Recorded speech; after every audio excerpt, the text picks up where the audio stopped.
ఈరోజు మునగాకు తాలింపు చేసుకుందాం. మునగాకు పులుచుకొని కడుక్కొని ఉడకబెట్టుకుందాం. కొద్దిగా ఉప్పు నీళ్ళు వేసుకొని ఉడకబెట్టుకుందాం. ధనియాలు, తెల్లగడ్డ, ఎండుమిరపకాయ పొడి చేసుకొని పెట్టుకున్నాము. ఇది ఉడికించిన మునగాకులో వేసుకుందాము.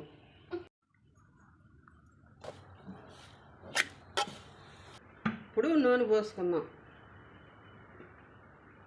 ఆవాలు, తెల్లగడ్డ, శనగపప్పు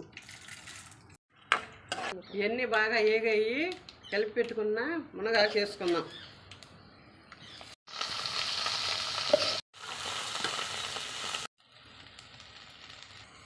మునగాకు తినడం వల్ల ఆరోగ్యానికి చాలా మంచిది.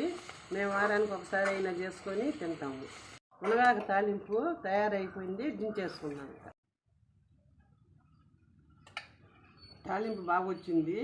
నచ్చితే మీరు కూడా చేసుకోండి.